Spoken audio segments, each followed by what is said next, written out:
Let us pray. Lord God, Heavenly Father, Lord, again, an opportunity to come before you, Lord.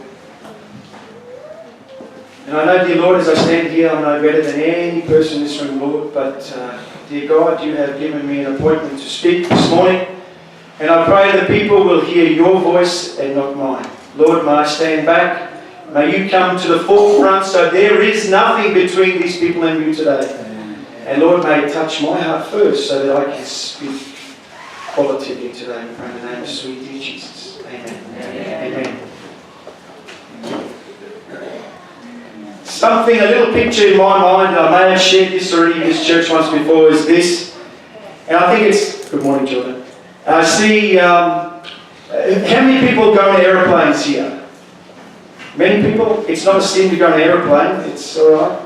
But not many people travel in an aeroplane. In the aeroplane, when it comes to, before taking off, they do some emergency procedure. You understand that? Emergency procedure.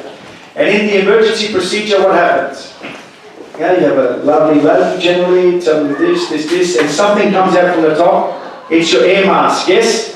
And what does it say? Make sure you grab that mask and put it on everybody else first, yes? Yeah. No! Dear me. I don't know what airlines you travel with, but we will not go with the airlines. But the good airlines tell you when the mask comes down, put the mask on yourself first, yes? And when you put the mask on yourself first, that will give you opportunity to help everybody else. You know, many times we, and Christians, yes, we are sinners in that realm there. We try and help everybody else. We've got the answer for everybody else. But guess what? Ourselves, we need to get ourselves spot on first. And then we can help others. Now listen, don't get me wrong. I'm not talking about now that I need to be 100% perfect before I tell anyone about Jesus. No. What I'm just saying is, just make sure that we get the story right before we can help others. I just want to share a very quick story which leads right into this message today of nothing between. Nothing between my soul and the Saviour. Nothing between my soul and my Saviour. I'm not sure if I shared this story last time. Did I tell you people about the beach when I went to the beach with my son? No? No, good. Sometimes I forget what I say where I go. But when my boy was young, we would go to the beach. And there was only one condition that my Jordan could go into the water. Was that when he's playing in there, he would constantly keep eye contact with me. That was the condition I let my boy go into the water. Not too far. But when there's people around, he had to keep eye contact with me. Because what was I doing? Keeping eye contact with him. And not only that, sometimes I'm sure all the other people on the beach thought maybe I had ants in my pants because I would move like this, I'd do this, I'd do this, I'd do this, I'd do this. And I wanted him to keep watching me the whole time because why was I doing it? Because I wanted to dance on the sand? No. I wanted him to be safe. That's exactly why I did it.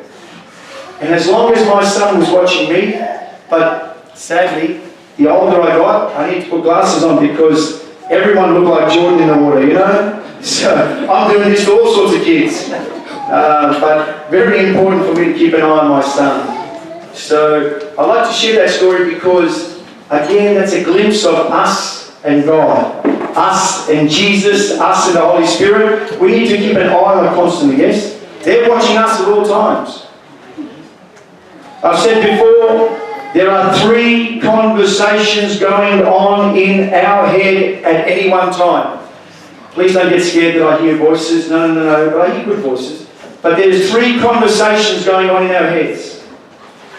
First conversation, God, Jesus, Holy Spirit is trying to impress us. But there's another voice also trying to impress us. And that's the voice of the adversary. And then, to complicate things, there's another voice. Whose voice is that? Ours. And we mess things up sometimes. We need to continue to listen to the voice of God. God will impress us along the right way. But sometimes we get a bit mixed up. So we have to leave nothing between us and Jesus at all times. I've got a few PowerPoints I'm going to whip through very quickly, and quick science lesson to start with. Have we got PowerPoint up? No, but yes. Science lesson. Oh, can you see that? Question is, what is an eclipse? Eclipse. Eclipse is when something goes in between something so that you can't see the something that you're supposed to be watching. And so, an eclipse occurs when one object gets in the way between you and another object and blocks your view. From Earth, we routinely experience two kinds of eclipses. One is eclipse of the moon and one is eclipse of the sun. Next PowerPoint, please. Eclipse of the moon. Sometimes as the Earth orbits the sun, it comes between the sun and the moon. When this happens, the Earth throws a dark shadow across the moon.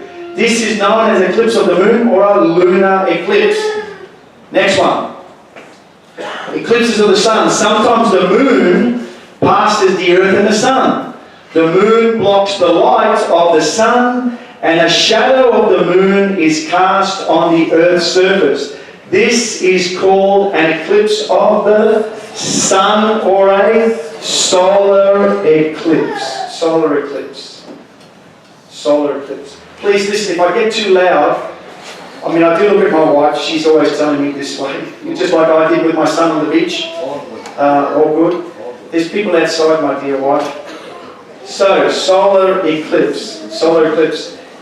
Back to our hymn, we sing, nothing between my soul and my Saviour, so that we can see His blessed face, the verse reads.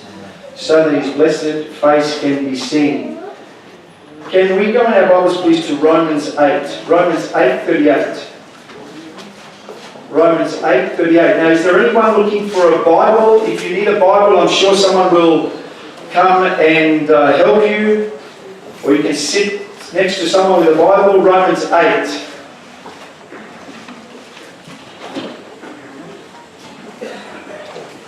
Romans 8, and we're reading from verse 38 to 39. Romans 8:38.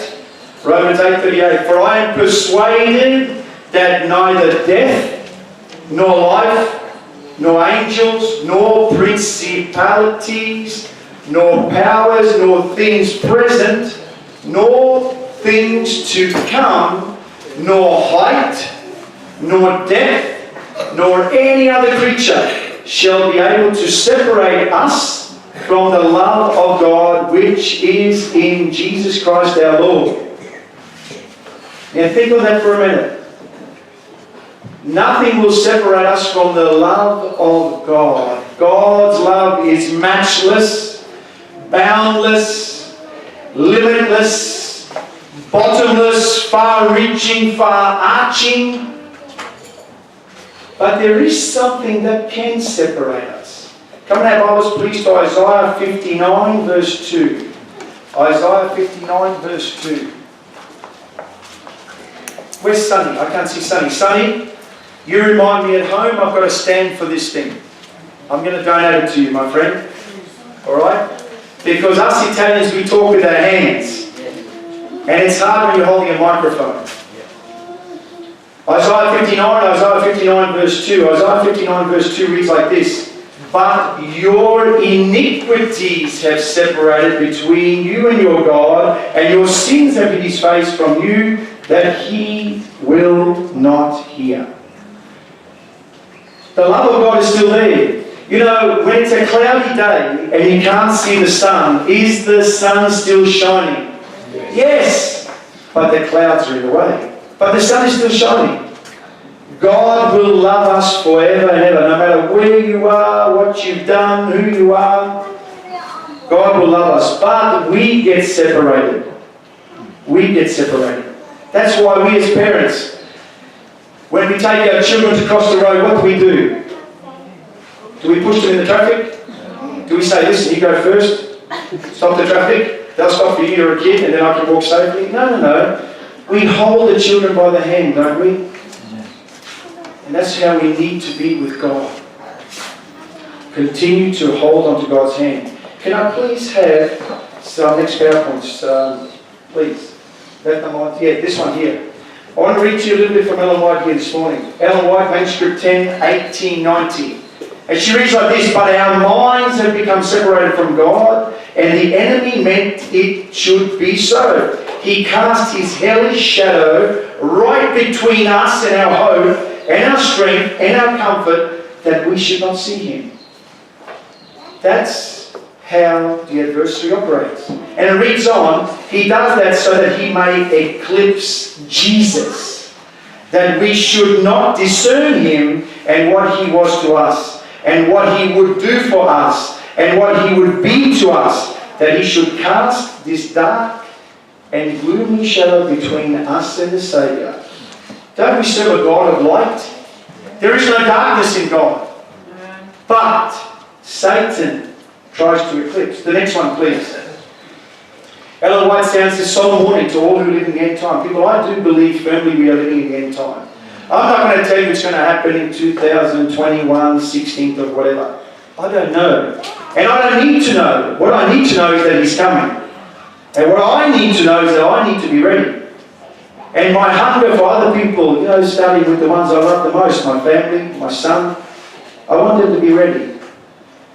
And I want everyone to be ready to meet the Maker, so that we enjoy the sweetness of the day and not the sourness. So Ellen White sounds a solemn warning to all who live in the end time. She says, only those who have been diligent students of the Scriptures and who have received the love of the truth will be shielded from the powerful delusion that takes the world captive. By the Bible testimony, these will detect the deceiver in his disguise. To all, the testing time will come. People, trust me. Has anyone had a bad week?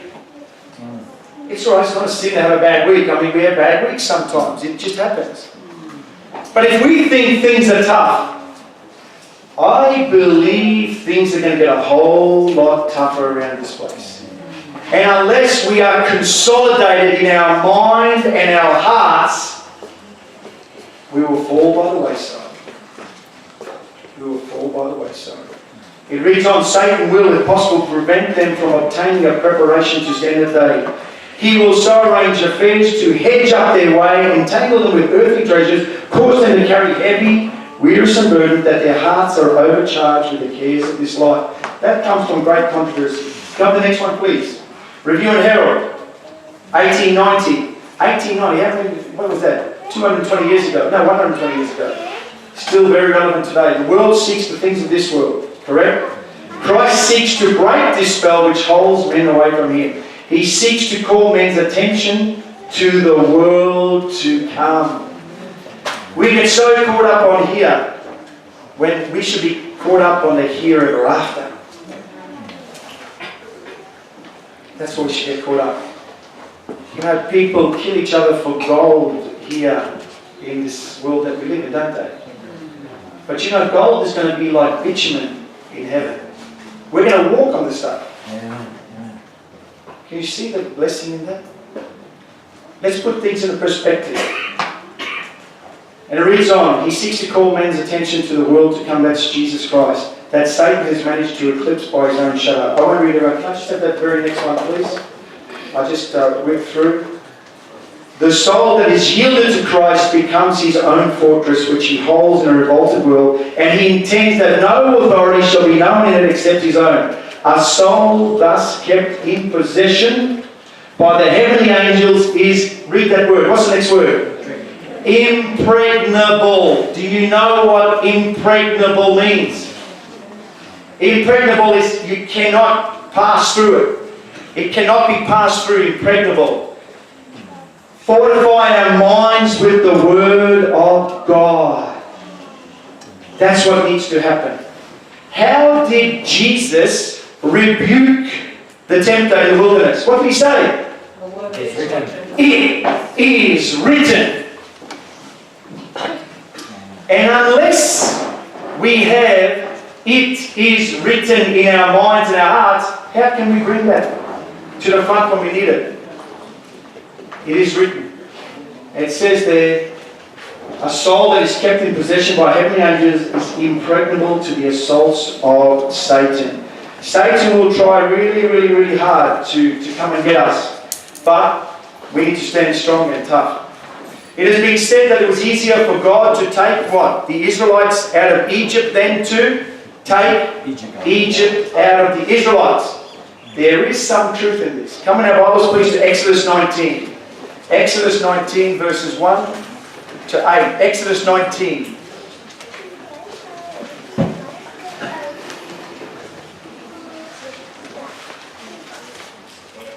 Exodus 19.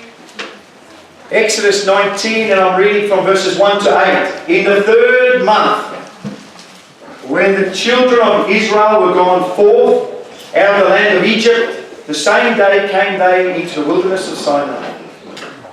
For they were departed from Rephidim, and were come to the desert of Sinai, and had pitched in the wilderness, and there Israel camped before the mount. And Moses went up unto God, and the Lord called unto him out of the mountain, saying this, Thus shalt you say to the house of Jacob, and tell the children of Israel. I'm just going to stop there for a second. Now, if anyone else needs a Bible, if you want to follow along. No? Okay, good. Let's keep going. We're reading from verse 19, Exodus 19, verse 4. You have seen what I did unto Egypt, and how I bare you on eagle's wings, and brought you unto myself. Verse 5. Now therefore, if is a little word, isn't it? But it's a very big word. Conditional. It says, if you will obey my voice indeed, and keep my covenant, then you shall be a peculiar treasure unto me above all the people. Stop there for a second. Today in this world, the meaning of the words from a long time ago are really messed up. Really, really messed up. That word peculiar, if you say, oh, he's peculiar, what do they think? He's a weirdo. Don't they? They say he's strange. Something's wrong with this person. He's very peculiar. But to God, that word peculiar is like a jewel in his hands. That's peculiar. That's set aside. So let's read on. Now therefore, if you will hear my voice, obey my voice indeed, and keep my covenant, then you shall be a peculiar treasure unto me above all people, for all the earth is mine. And you shall be unto me a kingdom of priests and a holy nation. There are the words which you speak to the children of Israel. God said here, go and talk to the children of Jacob, to Israel, say this. Verse 7. And Moses came and called for the elders of the people, and laid before their faces all the words which the Lord had commanded him. Verse 8 is very important, people. It reads like this. And all the people answered together and said, all that the Lord had spoken, what did they say? We will do. And Moses returned the words of the people unto the Lord. Come now, Bibles, to Exodus 32. Now remember, all the people said, we will do it. We will do exactly what you've told us to do. Come in your Bibles to Exodus 32. Exodus 32. Exodus 32. Exodus 32 verse 1. Reading on. And when the people saw that Moses delayed to come down at the mountain, the people gathered themselves together unto Aaron and said unto him, Up and make us what? Gods. That's a little g. Which shall go before us. For as for this Moses, that man that brought us up out of the land of Egypt, what's happened to him? We don't know what's happened to him. Reads on. And Aaron. And Aaron said unto them, Break off your golden earrings, which are in the ears of your wives and your sons. Not that I encourage that, but anyway, that's fine. Ears of your wives and your sons and your daughters, and bring them unto me. And all the people brake off the golden earrings, which were in their ears, and they brought to Aaron, and he received them at their hand, and fashioned it with a graving tool, and he made a what? And that wasn't long after the people said, everything you say, we will do. Same thing on a Sabbath morning. On a Sabbath morning, very easy. Amen, brother. Yes, amen. And as soon as we leave this place, Satan will not muck around with us. He will attack us. Let me give you a little story. And I didn't even know I was going to say this, but I'll tell you this. I preached at a church at Laidley about maybe 7, 8 years ago, maybe 10 years ago. 10 years ago I was a little bit more healthier than I was now, a little bit stronger, full of beans. I'm still full of beans. But But I just preached a sermon in a church about forgiveness. I was feeling good myself, the people were happy, I tried to encourage the people. On the way home, along Kessel's Road, coming towards my house, I'm not far from home. Preached a sermon, happy with it, yes, feeling all pumped, oh, I feel good today, Lord. There was a nutcase road rager trying to make trouble for a family. There was a husband and a wife and 3 little kids in the car. And as I'm driving along, it's like something from the Hollywood Fast and Furious thing. This guy was completely insane. And I'm looking, and me, I can't help myself. What did I do? I put my car in between this nutcase and the family so the family could get away. Now what do you think happened? Mr. Nutter was after me. But, let me tell you something. God, everyone's got a story to tell. And there's a long, long time ago, my patience used to be small. My tolerance was very small. And I was a little bit more cranky than I am now. Well, something happened to me. And then I thought, oh, really? You know, and there was 2 men and a lady in the car. And something happened in me. I said, let's pull over. We pulled over in the car. But as I got out of the car, true story, true story. I don't encourage any of this. Please just keep driving. Do not do this. I'm being serious. I used to go, I tell my son all the time, son, when these nutcases on the road, just keep driving. So maybe I shouldn't even be telling you the story, but please forgive me. But no, what I'm telling you, Satan was pushing me. And as I got out of the car, you know what I prayed? I said, pray, Lord God, please keep my hands in my pockets. And he did. And he did. I spoke to the fellow, but yeah, even though, see how Satan works? So I hope on the way home from here to Fijian church today, nothing happens. You drive home this afternoon, Leslie, I'm not driving. But Satan will not stop at anything to try and fiddle with us. You understand what I'm saying? Here, fruits of the Spirit. I've asked this question before. Has Satan got any of the fruits of the Spirit? People normally say no. Oh, no. Yes, he has. He's got patience. Satan has got patience. When he finished with Jesus in the wilderness, he said he left for a season. That means he's coming back at another time when it suits him. So people, don't anyone think that you've got it all so, together. That Satan, the more you got it together, the more Satan's after you. So I just shared for you from Exodus, where the people said, yes, Lord, we will do everything you say. Just like you on a Sabbath day. And as soon as we leave from here, what happens? So in Exodus 32, we just read the people, when Moses delayed, the people made a golden calf. The people made a golden calf. Come out, Bibles, please. Deuteronomy 5. Moses recounts this. Deuteronomy 5.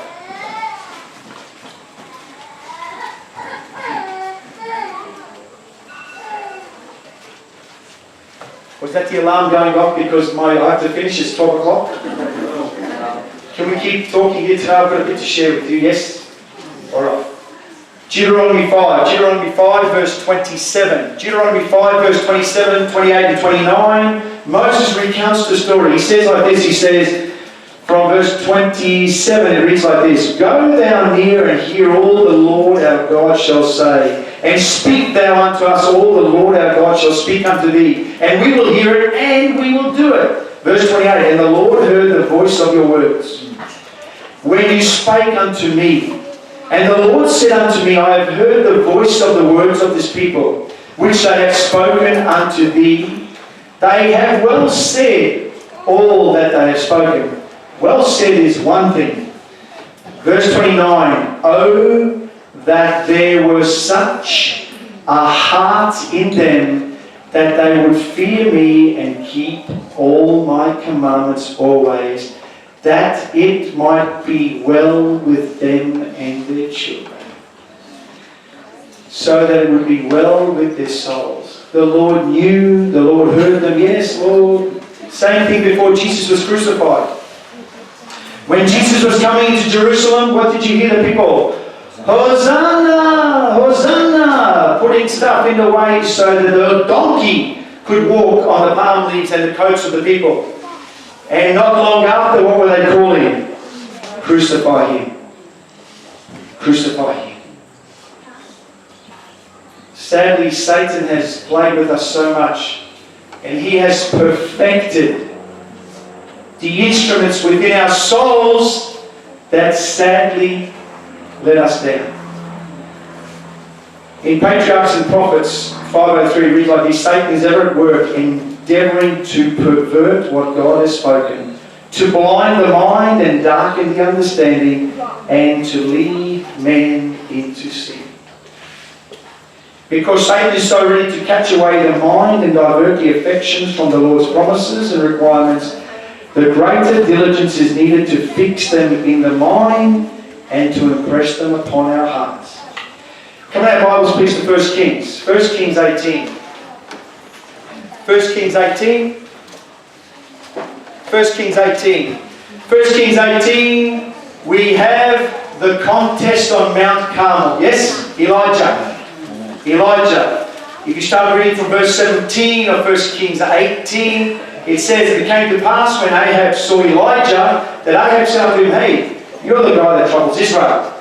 And he answered, I have not troubled Israel." It goes on, verse 19, and this is the challenge. Let's get the people together. Let's get the people together. And Elijah, verse 21, Elijah came unto all the people and said this: How long halt ye between two opinions? If the Lord be God, follow him. But if Baal, then follow him. And then all of a sudden the people said, answered not a word, it says in my Bible. They were really thinking, whoa, this is a time of testing right now. And you know the story, Mount Carmel. I love that story. When Elijah put the timber down and he got the barrels of water, let's wet the wood. Hang on a second, guys, we've got to do this one more time because the wood's not wet enough. That was the confidence that he had in God. The victory was already won in his mind and his heart. And then he said again, hey, let's get a bit more water.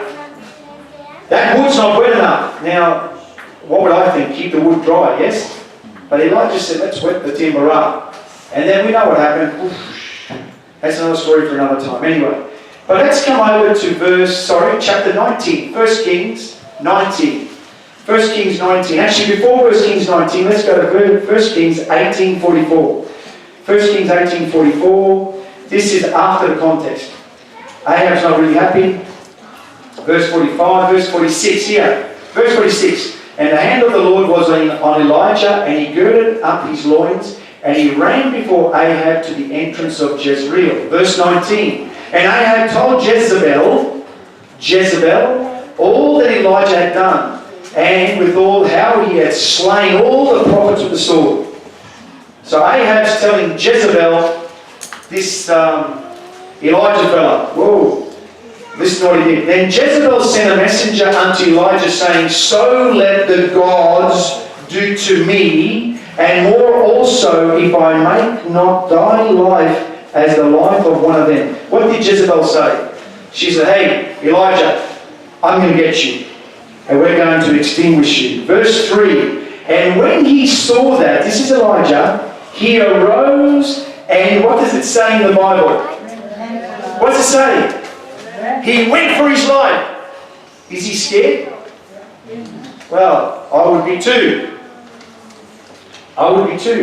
Jezebel wasn't your, the normal person that you would like to take home to meet mum and dad. I can imagine. Jezebel was a pretty evil, tough lady.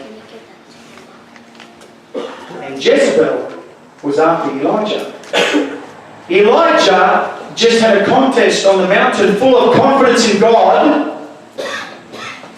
put water on the timber, the fire came down, victorious.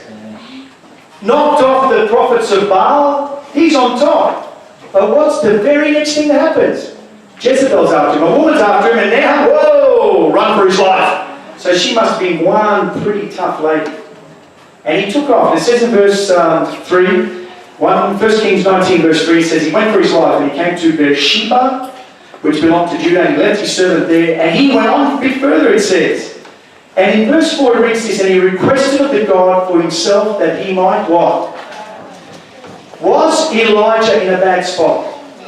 Why? He had just been victorious. God was just glorified on the mountain. But in his humanness, he got scared and he took off from Jezebel. I think he took his eyes off God. And many times, when something big happens to people, what happens after that? Something low happens to people. Haven't you heard? The higher you fly, the longer you got to fall. And we need to take heed of that. So it says here, he asked that the Lord might take his life. And he said, it is enough now, O Lord, take away my life. I want to share another couple of PowerPoints with you. Can you get me the next ones, please? On the mount before God. This comes from our higher calling. He said, go forth and stand upon the mountain before God. 1 Kings 19:11. If you read on from 1 Kings 19:11, that's what the Lord said. Elijah, get up and stand up on the mountain and look. This command comes to every one of us who is looking to his discouragements and mourning over his frailties and giving to the world an example of the distrust of God. You know, when we sit there licking our wounds, we don't give out a good message to others. Here's a question, and if anyone gets it, I'll be very surprised. I ask this many, many places. What is the best way to measure a tree? I've heard of all sorts of things, trust me. I've heard shadow, yes. I've heard an electronic measuring device, and I'll tell you that. You know the best way to measure a tree? Easiest, best way to measure a tree, how long it is. Cut it down. Simple. Cut the tree down and you measure from one end. Hey, can you hold the tape there? And I'll go down the other end. Same thing with a man or a woman. When a man or a woman is cut down, that shows you where the man or woman is. That's the best way to measure. When everything is going well, when our bellies are full, when the pockets are full, when everything is going well, we are all kings, we are victors, we are heroes, yes?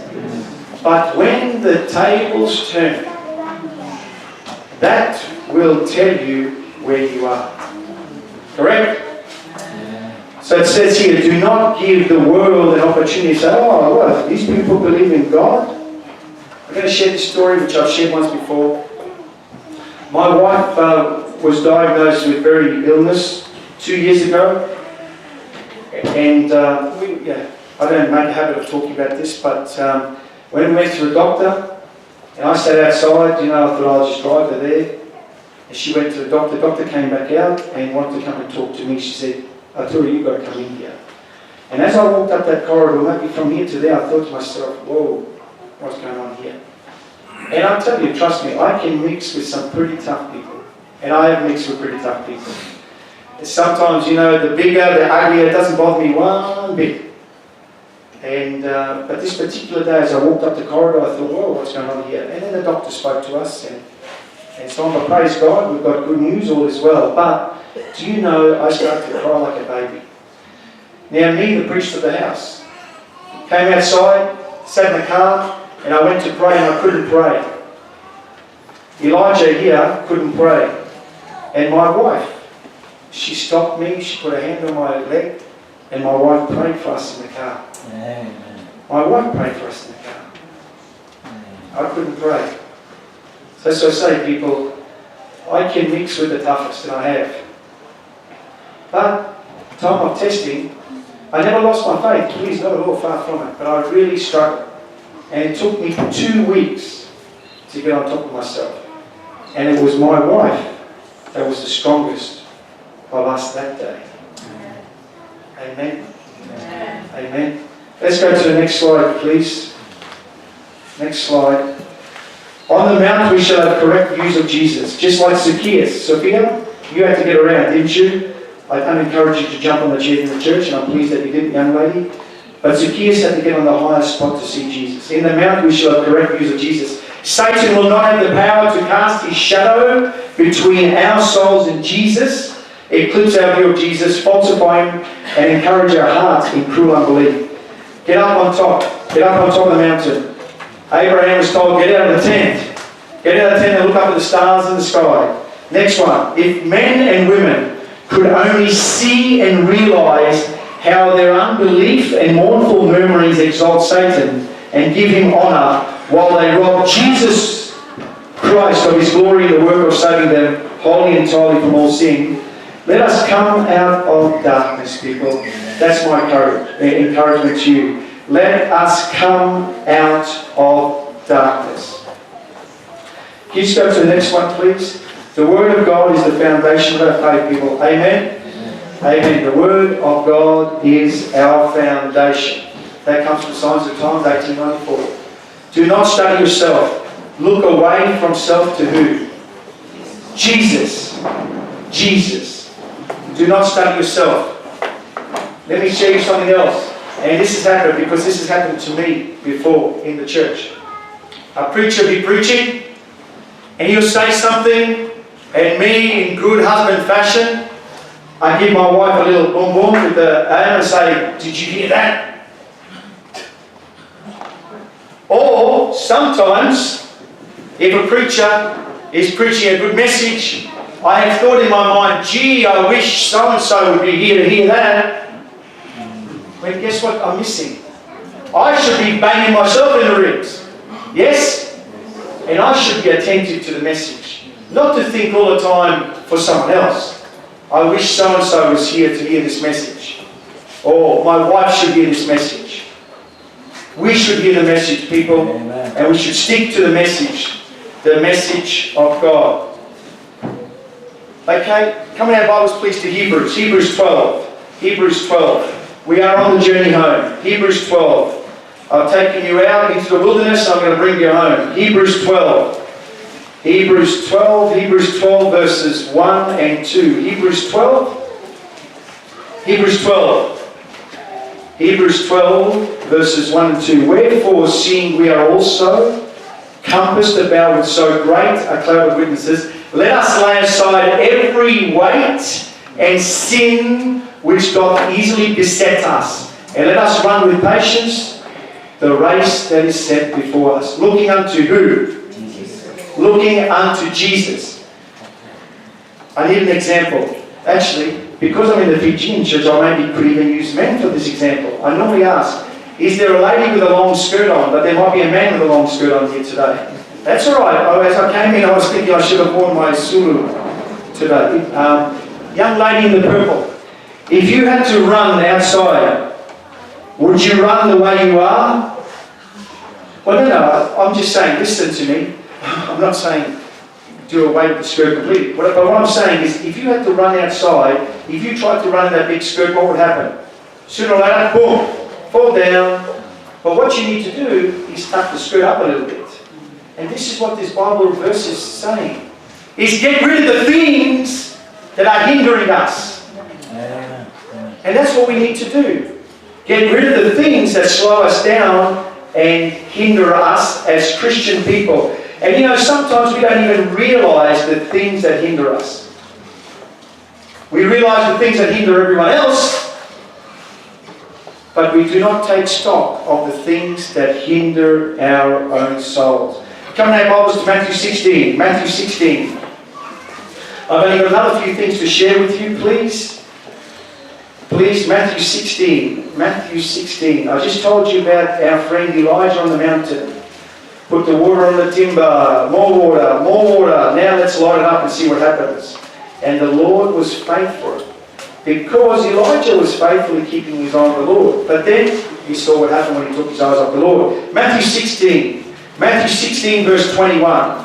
Matthew 16 verse 21. Matthew 16 verse 21 reads like this. From that time forth began Jesus to show unto his disciples how that he must go unto Jerusalem and suffer many things of the elders and the chief priests and the scribes, and be killed and raised again the third day. Verse 22, then Peter took him and began to rebuke Jesus, saying, be it far from thee, Lord, this shall not be unto thee. And what did Jesus say? Verse 23, but he turned and said unto Peter, get thee behind me, who? Satan. You know what the words in the Greek, get thee behind me, mean? Get out of my sight. Who was he talking to? To Peter or to Satan? Exactly. He didn't tell Peter, get out of my sight. He knew what was stopping him from going to Jerusalem. You know, Satan would have loved to have stopped Jesus going to Jerusalem. In the Bible it says in Isaiah that Jesus set his face toward Jerusalem like flint, like a strong stone. He set his face toward Jerusalem. You know, Satan, if he could have got Jesus to come off the cross, Satan would have held a ladder for Jesus and said, here, I'm holding the ladder, come down. Satan would have done anything to get Jesus off the cross. But Satan was unsuccessful. Why?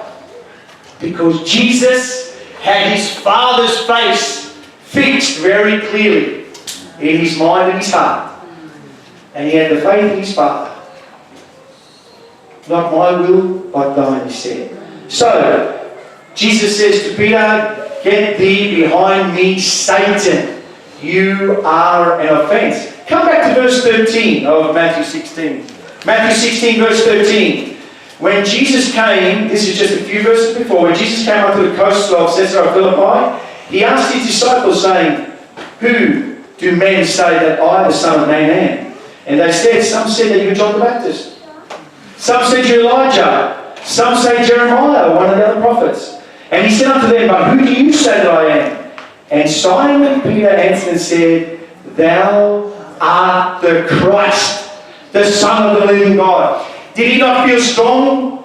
Yes. You are the Christ. And the very next few verses, what happens? Satan has got into his mind. And Jesus says, get behind me, Satan. And that's the way that Satan operates with each and every one of us, people. He will not stop until he has the victory.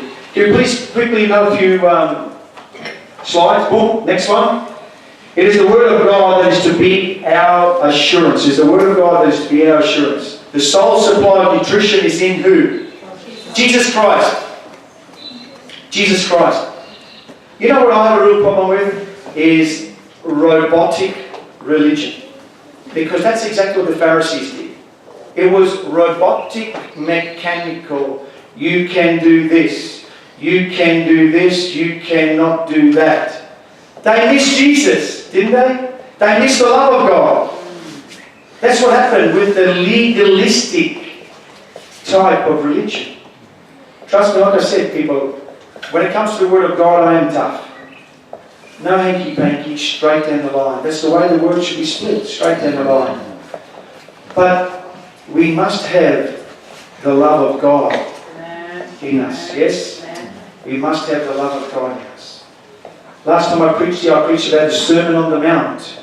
And the Sermon on the Mount, what did it do? It attacked the legalistic type of religion that the Pharisees practiced. The robotic, mechanical, loveless religion, which is so sad. A legal religion will always be a troublesome guest, and it is a deception to imagine that there is such a thing as natural religion that is acceptable to God. The religion of the Christ teaches its possessor self-distrust, but at the same time enables him to grasp the hand of Jesus firmly and still more firmly as temptations press upon the soul. Next one. There is a warfare and every soul must engage. Right down the bottom, by the Word of God we are to overcome every temptation. As soon as we mention the word temptation, what do we think? Quick. Yes, Satan. We think of something bad. But you know, we need to change the way we see that. We need to see temptation as an opportunity to glorify God. Amen. Not just temptation is something that we do bad. No, temptation is an opportunity to do bad, but on the same token, at the same time, it is an opportunity to do good and glorify God. Yes? That's how we should see temptation, is to glorify God. When the enemy begins to draw the mind away from Jesus, to show away His mercy and His love, the enemy wins. Please, people, do not let the enemy win. Just two more verses in the Bible. Come in your Bibles to Isaiah 40. Actually, before we go to Isaiah 40, come to Matthew 3. Matthew 3. We read things in the Bible sometimes and many people don't understand what they read. Matthew 3. Matthew, Mark, Luke, Matthew 3, Matthew. Matthew 3. Matthew 3. Are we there yet? In Matthew 3, in those days, verse 1. Matthew 3, verse 1. In those days came John the Baptist, preaching in the wilderness of Judea and saying, Repent ye, for the kingdom of heaven is at hand. Verse 3 goes on and says this, For this is he that was spoken of by the prophet Isaiah, saying, The voice of one crying in the wilderness, Prepare ye the way of the Lord. Prepare ye the way of the Lord, make his path straight. When we hear prepare ye the way of the Lord, people think straight away that was, John the Baptist. But come in our Bibles to the book of Isaiah. Isaiah 40. And I want to share something with you, the meaning of prepare ye the way of the Lord. Isaiah 40 on the home run. Isaiah 40, verse 3. Isaiah 40, verse 3, 4 and 5 reads like this. The voice of him that crieth in the wilderness, Prepare ye the way of the Lord. Now listen, it says, Make straight in the desert a highway for our God. It reads verse 4, Every valley shall be exalted. What does that mean? Lifted up. And every mountain and hill shall be what? Made low. And the crooked shall be made straight, and the rough places made plain, and the glory of the Lord shall be revealed, it says. What does all that mean? Can we please come down here? Can we go to the next verse? The next slide. Next slide. Okay, what does this refer to? Lifting up the valleys, dropping the mountains, making the crooked path straight. This refers to the common practice of monarchs who, before travelling into a new place, would send a party ahead of them to make sure that the road, that the way was easily passable. This crew would open up difficult passages. They would level out the road. They would make sure that it was as straight as possible and remove any impediments to smooth travel. Can you understand what I'm trying to say here? Let's read on. The Greek historian Diodorus Siculus gives an account of the marches of Semiramis into Media Persia that illustrates this practice. Next one, please. It reads like this. In her march to Ecbatana, she came to the Zacchaean mountain, which, extending many furlongs and being full of craggy precipices and deep hollows, could not be passed without taking a great compass about. Being therefore desirous of leaving an everlasting memorial of herself, as well as shortening the way, she ordered the precipices to be digged down and the hollows to be filled up. And at a great expense she made a shorter and more expeditious road, which to this day is called from her the road of Semiramis. Afterward she went into Persia, and all the other countries of Asia subject to her dominion. And wherever she went, she ordered that the mountains be knocked down, lift up the causeways, and straighten the road, so that she could pass. What does that mean to us? This is what it means to us. Some people need lifting up. Get your heads out of the hollows, people. Stand up on a mountain. Some people need knocking down. When Paul was on the road to Damascus, what happened? He had to be knocked down so that he could see Jesus. And unless we do that within ourselves, those who are in the hollows, people have bad head days. Things happen. There is some sadness in the world. But try and stand on the mountain. Come out of the tent to look at the stars. But for those who are so full of themselves and so high and mighty, they're the mountains that need to come down. Because all of those things are stopping the Lord Jesus to penetrate into our hearts. So when John the Baptist reads, Prepare ye the way of the Lord, he's saying. Put yourself in the right standing with the Lord. If anything's in the way, move it or move yourself. Correct? So that there is nothing between the Lord and your Saviour. My sermon today is bookended by two beautiful hymns. The first hymn we sang, 322, was Nothing Between. And unless you can honestly say there is nothing between the Lord and nothing between me and my Saviour, unless you can say that, unless you can sing that honestly, you cannot sing It Is Well With My Soul. It must be nothing between me and the Lord. And that will enable you to sing It Is Well With My Soul. The Lord says, the Bible says, draw nigh unto God, and what? He shall draw nigh unto you. The last clip, and then I'm stopping. The last clip. And I may have shared this last time, but I intend to share this everywhere I go. Let me be very personal and ask you about your relationship with Jesus Christ. You know, sometimes the biggest challenge that pastors, ministers, preachers, evangelists put out is, do you love the Lord? But it's got to be deeper than that. You know, to have a view of Jesus is good, correct? But to having just a view of Jesus is not enough.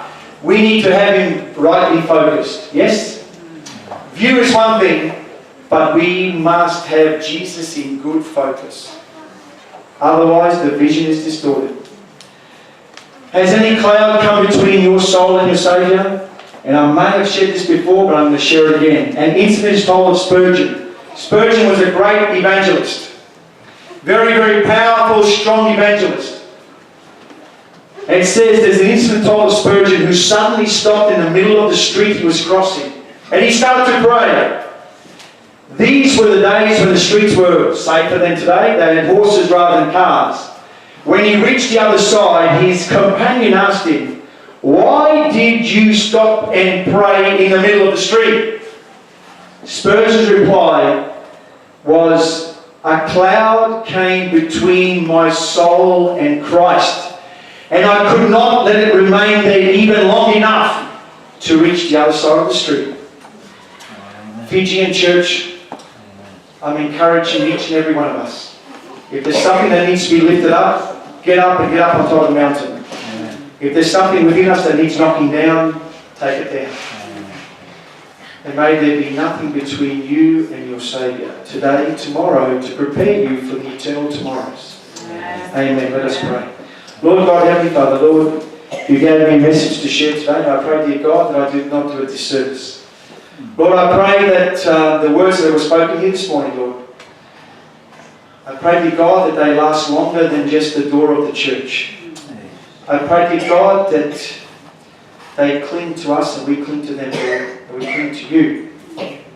And I pray, dear God, that we will apply this to our lives so that we can honestly say, it is well with my soul. Pray in the name of Jesus, amen. Amen. If we can rise to the occasion now, and we are going to sing, It Is Well With My Soul. And if you look, I know you're going to sing it in the Fijian, but actually let me tell you something. Before, when we had silent prayer, and you people were singing whatever song you were singing in Fijian, I started to cry, truly, truly, because all I pictured was the day that the heavens break open, and I see Jesus Christ, and the voice that I heard here of the Lord. But I heard that beautiful singing, and truly I started to cry up there. My wife could see me, I was crying. And I just pray, people, that we meet in heaven if we don't meet again. So, it is well my soul. But actually, it says in verse 2, it says myself, my sin not in part, but the whole was nailed to the cross. Can you say amen to that? Amen. Amen. Let's rise to the occasion to sing this beautiful hymn.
may the blood of Jesus Christ on the doorpost and the lintel of our home and our hearts protect the comings and goings.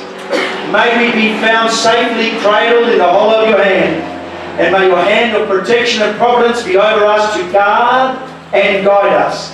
We pray in the name of sweet dear Jesus. Amen.